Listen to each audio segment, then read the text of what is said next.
नमस्कार, मैं खुशी और आप देख रहे हैं आरपीएस समाचार। आइए रुक करते हैं आज की बड़ी खबर की ओर। खबर अयोध्या से। राम भक्तों का सदियों का इंतजार अब खत्म हो गया है। रामलला अयोध्या में विराजमान हो गए हैं।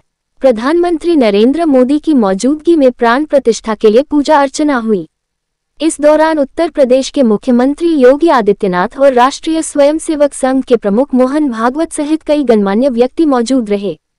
प्राण प्रतिष्ठा समारोह की इस समय देश दुनिया में काफी चर्चा हो रही है। दुनिया भर के मीडिया ने इस कार्यक्रम को कैसे कवर किया है, खबर विस्तार से। अयोध्या राम मंदिर। भारत में प्रधानमंत्री मोदी ने बाबरी मस्जिद के विध्वंस स्थल पर हिंदू मंदिर का उद्घाटन किया। खबर में कहा है कि प्रधानमंत्री मोदी ने अयोध्या में भगवान राम के एक भव्य मंदिर का उद्घाटन किया है। यह मंदिर उस जगह पर बना है जहां पर 16वीं सदी की मस्जिद थी, जिसे 1992 में हिंदू भीड़ ने ध्वस्त कर दिया था। विध्वंस ने देशव्यापी दंगों को जन्म दिया था, जिसमें लगभग 2000 लोग मारे गए थे। खबर में आगे कहा गया, अयोध्या में आयोजित कार्यक्रम में शीर्ष फिल्मी सितारों और क्रिकेटरों सहित हजारों आमंत्रित अतिथि शामिल हुए, लेकिन कुछ हिंदू संतों और विपक्ष ने ये कहते हुए इसका बहिष्कार किया कि पीएम मोदी राजनीतिक लाभ के लिए इसका इस्तेमाल कर रहे हैं। भारत में अगले कुछ महीनों में आम चुनाव होने हैं। मोदी के राजनीतिक प्रतिद्वंद्वियों का कहना है कि सत्तारूढ़ भारतीय जनता पार्टी भाजपा देश में मंदिर के नाम पर वोट मांगेगी, क्योंकि 80% आबादी हिंदू है। इसमें आगे कहा गया, आलोचकों ने सरकार पर यह भी आरोप लगाया है कि वह ऐसे देश में धार्मिक उत्सव को बढ़ावा दे रही है जो संविधान के मुताबिक धर्मनिरपेक्ष है। मंदिर का निर्माण $217 मिलियन की लागत से किया गया है। मंदिर ट्रस्ट का कहना है कि इसे निजी दान से वित्त पोषित किया गया है। रिपोर्ट आरपीएस समाचार। सभी संत एवं ऋषिगण यहाँ उपस्थित और विश्व के कोने कोने में हम सबसे साथ जुड़े हुए सभी राम भक्त, आप सबको प्रणाम, आप सबको राम राम।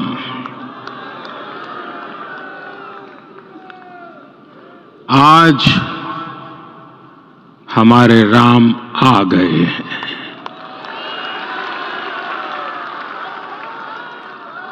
सदियों की प्रतीक्षा के बाद हमारे राम आ गए हैं।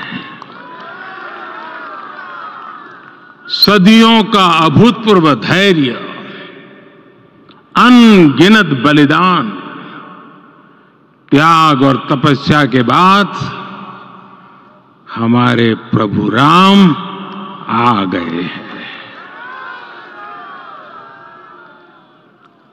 इस शुभ घड़ी की आप सभी को, समस्त देशवासियों को बहुत बहुत बधाई। मैं अभी गर्भगृह में ईश्वरीय चेतना का साक्षी बनकर आपके सामने उपस्थित हुआ हूं। कितना कुछ कहने को है, लेकिन कंठ अवरुद्ध है। मेरा शरीर अभी भी स्पंदित है, चित्त अभी भी उस पल में लीन है।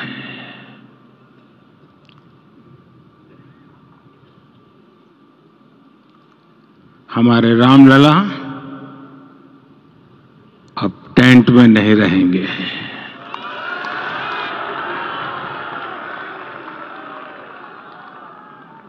हमारे रामलला अब इस दिव्य मंदिर में रहेंगे। मेरा पक्का विश्वास है, अपार श्रद्धा है कि जो घटित हुआ है इसकी अनुभूति देश के, विश्व के कोने कोने में राम भक्तों को हो रही होगी। ये क्षण अलौकिक है, ये पल पवित्रतम है। ये माहौल, ये वातावरण, ये ऊर्जा, ये घड़ी प्रभु श्री राम का हम सब पर आशीर्वाद है। 22 जनवरी 2024 का ये सूरज एक अद्भुत आभा लेकर आया है। 22 जनवरी 2024 ये कैलेंडर पर लिखी एक तारीख नहीं, ये एक नए काल चक्र का उद्गम है।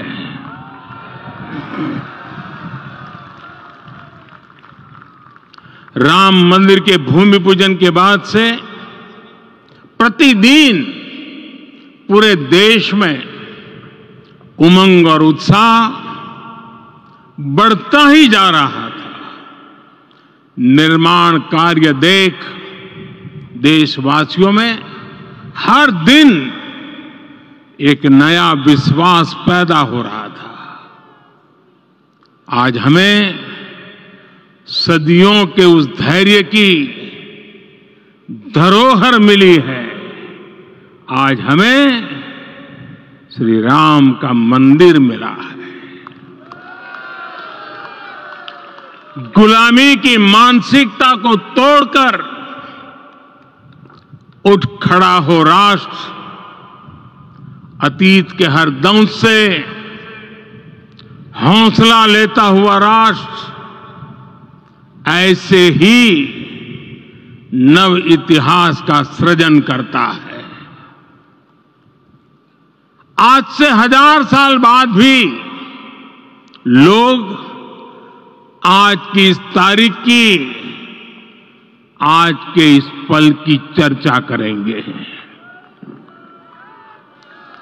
और ये कितनी बड़ी राम कृपा है कि हम सब इस पल को जी रहे हैं, इसे साक्षात घटित होते देख रहे हैं। आज दिन, दिशाएं, दिग दिगंत सब दिव्यता से परिपूर्ण है। ये समय सामान्य समय नहीं है। ये काल के चक्र पर सर्वकालिक शाही से अंकित हो रही अमिट स्मृति रेखाएं हैं। साथियों, हम सब जानते हैं कि जहां राम का काम होता है वहां पवन पुत्र हनुमान अवश्य विराजमान होते हैं। इसलिए मैं राम भक्त हनुमान और हनुमान गढ़ी को भी प्रणाम करता हूं। मैं माता जानकी, लक्ष्मण जी, भरत, शत्रुघ्न सबको नमन करता हूं। मैं पावन अयोध्यापुरी और पावन सरयू को भी प्रणाम करता हूं।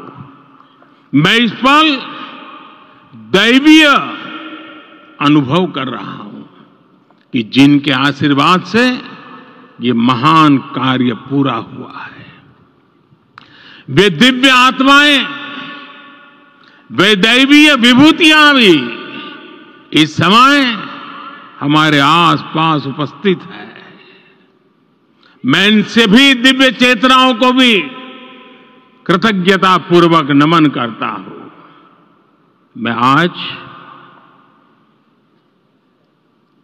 प्रभु श्री राम से क्षमा याचना भी करता हूं।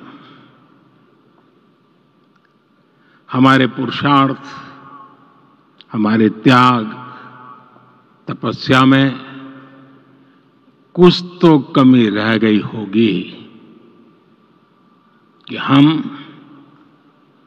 इतनी सदियों तक ये कार्य कर नहीं पाए।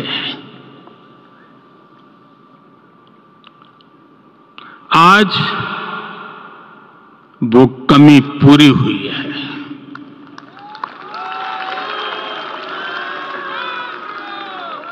मुझे विश्वास है प्रभु राम आज हमें अवश्य क्षमा करेंगे। मेरे प्यारे देशवासियों, त्रेता में राम आगमन पर पूज्य संत तुलसीदास जी ने लिखा है, प्रभु बिलो की हर से पुरबासी, जनित वियोग विपत्ति समनासी। अर्थात प्रभु का आगमन देकर ही सब अयोध्यावासी, समग्र देशवासी हर्ष से भर गए। लंबे वियोग से जो आपत्ति आई थी उसका अंत हो गया। उस कालखंड में तो वो वियोग केवल 14 वर्षों का था, तब भी इतना असह्य था। इस युग में तो अयोध्या और देशवासियों ने सैकड़ों वर्षों का वियोग सहा है। हमारी कई कई पीढ़ियों ने वियोग सहा है। भारत के तो संविधान में उसकी पहली प्रति में भगवान राम विराजमान है। संविधान के अस्तित्व में आने के बाद भी दशकों तक प्रभु श्री राम के अस्तित्व को लेकर कानूनी लड़ाई चली। मैं आभार व्यक्त करूंगा भारत की न्यायपालिका का, जिसने न्याय की लाज रख ली।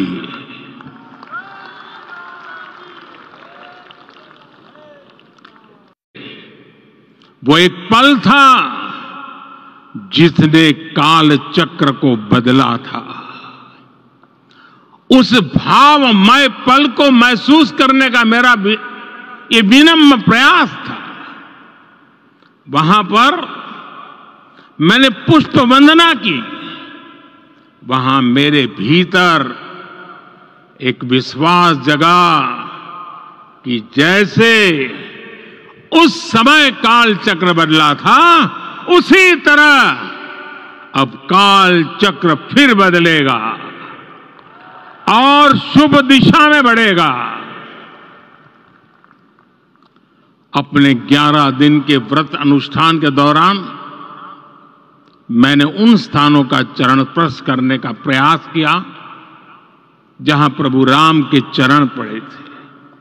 चाहे वो नासिक का पंचवटी धाम हो, केरला का पवित्र त्रिपायर मंदिर हो, आंध्र प्रदेश में लेपाक्षी हो, श्रीरंगम में रंगनाथ स्वामी मंदिर हो, रामेश्वरम में श्री रामनाथ स्वामी मंदिर हो, या फिर धनुषकोडी। मेरा सौभाग्य है कि इसी पुनीत पवित्र भाव के साथ मुझे सागर से सरयू तक की यात्रा का अवसर मिला। सागर से सरयू तक हर जगह राम नाम का वही उत्सव भाव छाया हुआ है। प्रभु राम तो भारत की आत्मा के कण कण से जुड़े हुए हैं। राम भारतवासियों के अंतर मन में विराजे हुए हैं। हम भारत में कहीं भी किसी की अंतरात्मा को छुएंगे तो इस एकत्व की अनुभूति होगी, और यही भाव सब जगह मिलेगा। इससे उत्कृष्ट, इससे अधिक देश को समायोजित करने वाला सूत्र और क्या हो सकता है? मेरे प्यारे देशवासियों, मुझे देश के कोने कोने में अलग अलग भाषाओं में रामायण सुनने का अवसर मिला है, लेकिन विशेषकर पिछले 11 दिनों में रामायण अलग अलग भाषा में अलग राज्यों से मुझे विशेष रूप से सुनने का मौका मिला। राम को परिभाषित करते हुए ऋषियों ने कहा है, रमन्ते यस्मिन् इति रामः, अर्थात जिसमें रम जाए वही राम है।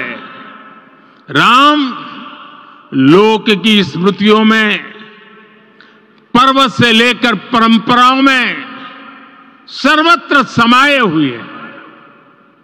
हर युग में लोगों ने राम को जिया है।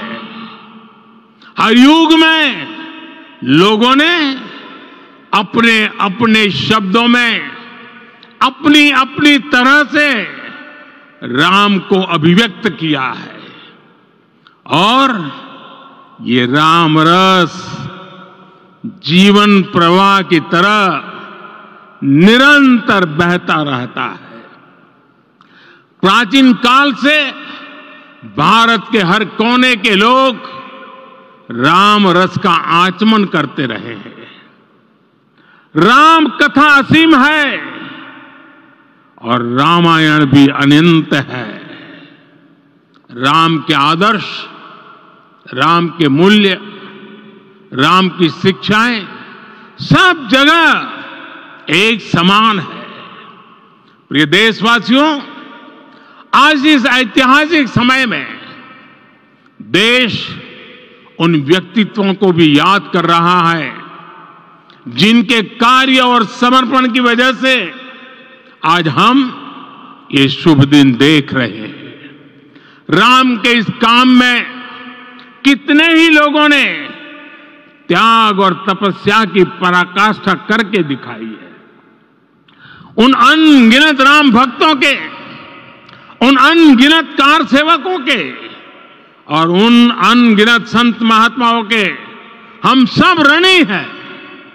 साथियों, आज का ये अवसर उत्सवता का क्षण तो है ही, लेकिन इसके साथ ही यह क्षण भारतीय समाज की परिपक्वता के बोध का भी क्षण है। हमारे लिए ये अवसर सिर्फ विजय का नहीं, विनय का भी है। दुनिया का इतिहास साक्षी है कि कई राष्ट्र अपने ही इतिहास में उलझ जाते हैं। ऐसे देशों ने जब भी अपने इतिहास की उलझी हुई गांठों को खोलने का प्रयास किया, उन्हें सफलता पाने में बहुत कठिनाई आई, बल्कि कई बार तो पहले से ज्यादा मुश्किल परिस्थितियां बन गई। लेकिन हमारे देश ने इतिहास की इस गांठ को जिस गंभीरता और भावुकता के साथ खोला है, वो ये बताती है कि हमारा भविष्य हमारे अतीत से बहुत सुंदर होने जा रहा है। वो भी एक समय था जब कुछ लोग कहते थे कि राम मंदिर बना तो आग लग जाएगी। ऐसे लोग भारत के सामाजिक भाव की पवित्रता को नहीं जान पाए। रामलला के इस मंदिर का निर्माण भारतीय समाज के शांति, धैर्य, आपसी सद्भाव और समन्वय का भी प्रतीक है।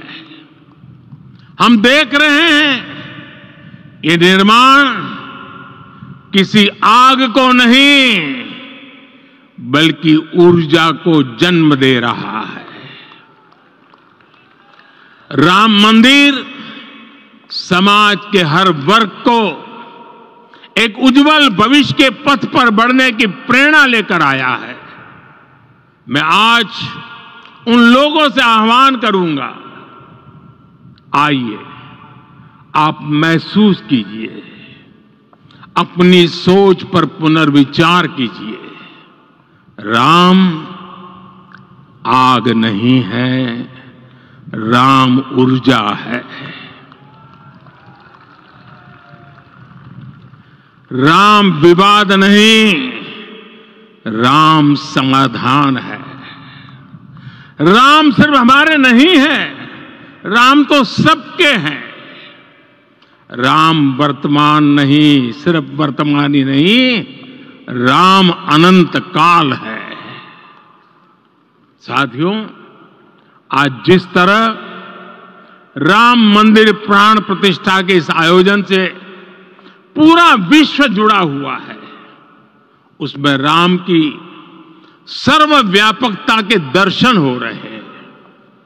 जैसा उत्सव भारत में है, वैसा ही इन मूल्यों की, इन आदर्शों की आवश्यकता आज संपूर्ण विश्व को है। सर्वे भवन्तु सुखिनः, ये संकल्प हम सदियों से दोहराते आए हैं।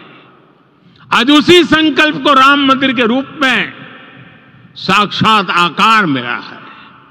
ये मंदिर मात्र एक देव मंदिर नहीं है, ये भारत की दृष्टि का, भारत के दर्शन का, भारत के दिग्दर्शन का मंदिर है।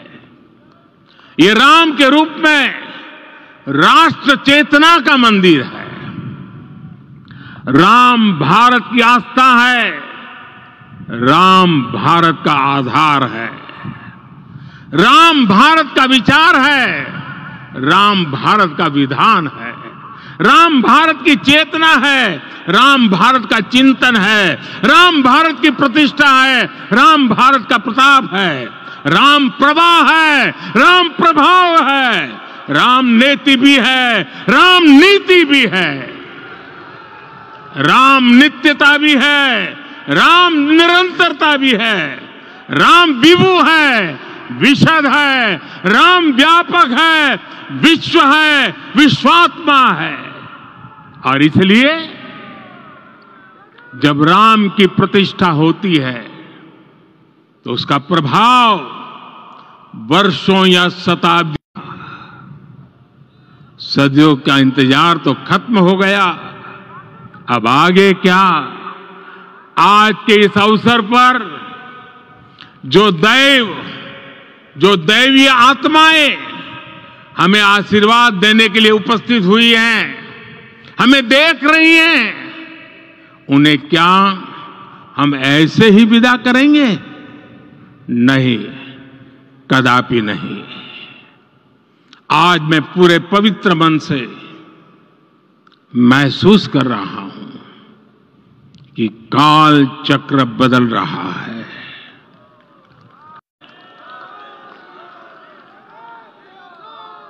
राम के विचार मानस के साथ ही जनमानस में भी हो, यही राष्ट्र निर्माण की सीढ़ी है। साथियों, आज के युग की मांग है कि हमें अपने अंतःकरण को विस्तार देना होगा। हमारी चेतना का विस्तार देव से देश तक, राम से राम आएंगे।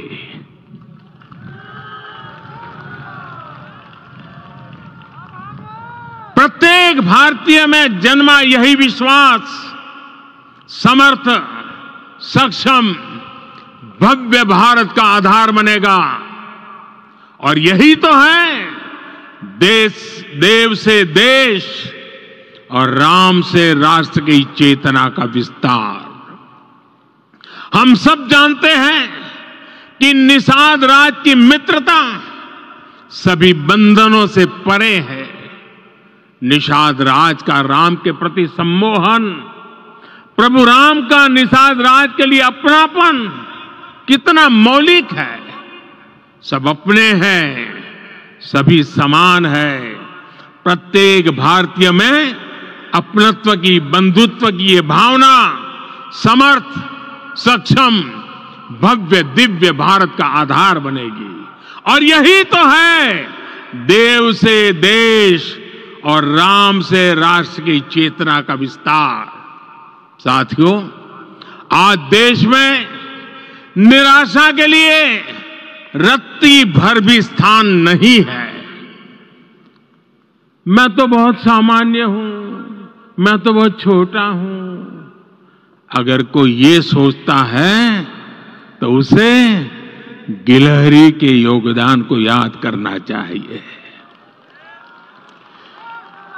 गिलहरी का स्मरण ही हमें हमारी इस हिचक को दूर करेगा, हमें सिखाएगा कि छोटे बड़े हर प्रयास की अपनी ताकत होती है, अपना योगदान होता है। और सबके प्रयास की यही भावना समर्थ, सक्षम, भव्य, दिव्य भारत का आधार बनेगी। और यही तो देव से देश और राम से राष्ट्र का, राष्ट्र की चेतना का विस्तार। साथियों, लंकापति रावण प्रकांड ज्ञानी थे, अपार शक्ति के धनी थे, लेकिन जटायु जी की मूल्य निष्ठा देखिए। वे महाबली रावण से भिड़ गए।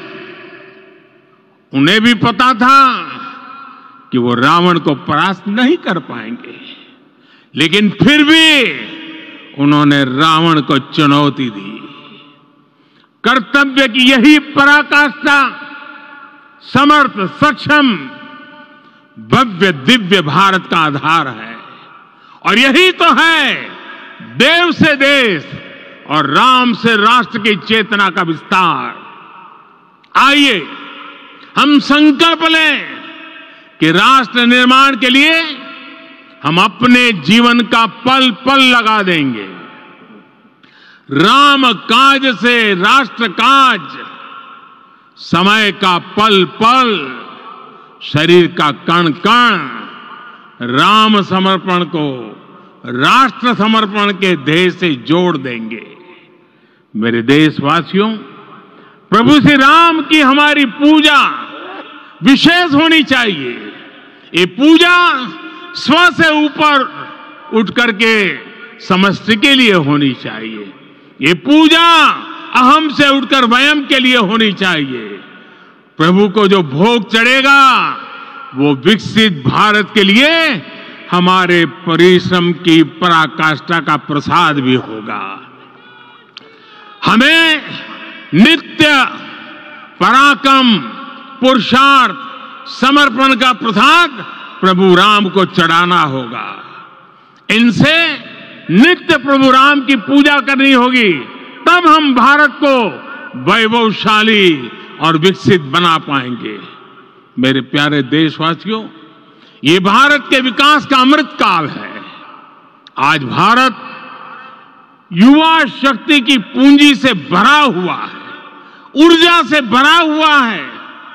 ऐसी सकारात्मक परिस्थितियां फिर न जाने कितने समय बाद बनेगी। हमें अब चूकना नहीं है, हमें अब बैठना नहीं है। मैं अपने देश के युवाओं से कहूंगा, आपके सामने हजारों वर्ष की परंपरा की प्रेरणा है। आप भारत की उस पीढ़ी का प्रतिनिधित्व करते हैं जो चांद पर तिरंगा लहरा रही है। वो 15 लाख किलोमीटर की यात्रा करके सूर्य के पास जाकर मिशन आदित्य को सफल बना रही है। जो आसमान में तेजस और सागर में विक्रांत का परचम लहरा रही है। अपनी विरासत पर गर्व करते हुए आपको भारत का नव प्रभात लिखना है। परंपरा की पवित्रता और आधुनिकता की अनंतता दोनों ही पथ पर चलते हुए भारत समृद्धि के लक्ष्य तक पहुंचेगा। मेरे साथियों, आने वाला समय अब सफलता का है, आने वाला समय अब सिद्धि का है। ये भव्य राम मंदिर साक्षी बनेगा भारत के उत्कर्ष का, भारत के उदय का। ये भव्य राम मंदिर साक्षी बनेगा भव्य भारत के अभ्युदय का, विकसित भारत का। ये मंदिर सिखाता है कि अगर लक्ष्य सत्य प्रमाणित हो, अगर लक्ष्य सामूहिकता और संगठित शक्ति से जन्मा हो, तब उस लक्ष्य को प्राप्त करना असंभव नहीं है। ये भारत का समय है और भारत अब आगे बढ़ने वाला है। शताब्दियों की प्रतीक्षा के बाद हम यहां पहुंचे हैं। हम सब ने इस युग का, इस कालखंड का इंतजार किया है। अब हम रुकेंगे नहीं, हम विकास की ऊंचाई पर जाकर ही रहेंगे। इसी भाव के साथ रामलला के चरणों में प्रणाम करते हुए आप सभी को बहुत बहुत शुभकामनाएं। सभी संतों के चरणों में मेरे प्रणाम। सियावर रामचंद्र की, सियावर रामचंद्र की, सियावर रामचंद्र की।